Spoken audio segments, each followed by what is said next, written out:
BCom part second paper second management.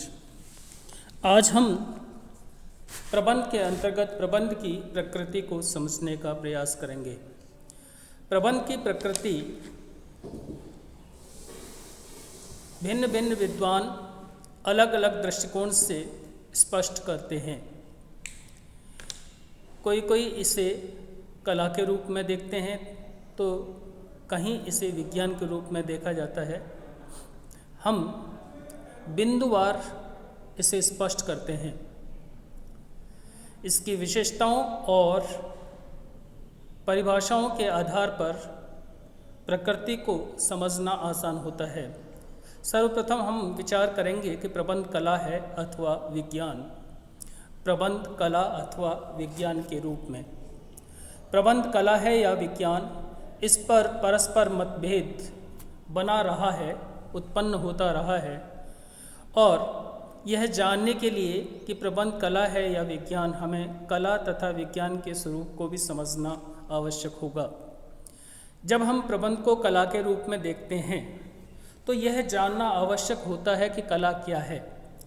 कार्लिसले ने लिखा है कि इच्छित परिणाम की प्राप्ति के लिए चातुर्य ज्ञान का व्यवस्थित रूप से उपयोग करना ही कला है, जबकि टेरी का मत इनसे भिन्न है। वे कहते हैं चातुर्य के प्रयोग से इच्छित परिणाम प्राप्त करना कला है। बहुत छोटा सा अंतर इन्होंने रखा है, लेकिन मूलतः दोनों ही चातुर्य के प्रयोग से इच्छित परिणाम प्राप्त करने की ओर अग्रसर होते हैं। थियो हेमन कहते हैं कि कला कार्य करने का एक ढंग है, व्यवहार करने की विधि है। हम कह सकते हैं कि ज्ञान, अध्ययन, अनुभव, चातुर्य तथा सिद्धांतों आदि के व्यावहारिक उपयोग से इच्छित परिणामों को प्राप्त करना ही कला है। कला की विशेषताएं निम्न रूप से स्पष्ट की जा सकती हैं। कला में ज्ञान एवं चातुर्य का प्रयोग होता है। हर व्यक्ति का ज्ञान और उसकी कुशलता भिन्न भिन्न होती है, इसीलिए कला का प्रयोग करने वाले के ऊपर परिणामों की प्राप्ति निर्भर करती है। कला व्यक्तिगत योग्यता पर निर्भर करती है। सभी चीज़ों को जानने के बावजूद भी व्यक्ति की खुद की कुशलता और योग्यता कला को प्रभावित करती है। इसलिए कला व्यक्तिगत पूंजी है। यह आप अर्जित करते हैं, अभ्यास से बढ़ाते हैं, अनुभव और ज्ञान से इसमें दक्षता प्राप्त करते हैं। इसलिए कला में अभ्यास पक्ष महत्वपूर्ण होता है। कला का संचय संभव नहीं होता। यह स्पष्ट है कि कला को आप एकत्र करके नहीं रख सकते। निरंतर उसके प्रयोग से अपनी दक्षता को बढ़ा सकते हैं, लेकिन संचय नहीं किया जा सकता। कला को सिखाया जा सकता है, लेकिन दिया नहीं जा सकता। इसलिए कला अहस्तांतरणीय है। यह एक मानवीय गुण है, क्योंकि मानव विशेष पर निर्भर करता है कि वह कला का प्रयोग किस तरह से, किस निष्णात रूप से करेगा।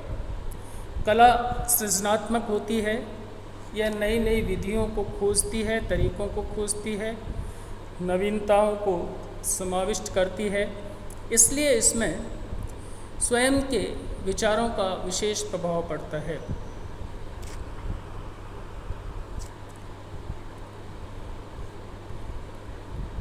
कला के परिणाम 100% सही नहीं होते।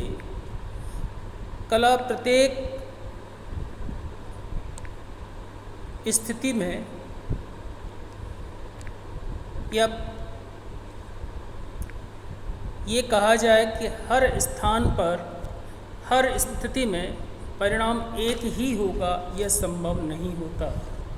देश, काल, वातावरण, प्रयुक्त करने की स्थिति, प्रयोग करने वाले के ज्ञान, अनुभव, चातुर्य इत्यादि के आधार पर कला के परिणामों में विचलन या परिवर्तन होता रह सकता है। कला एक अवधारणा से विकसित होती है और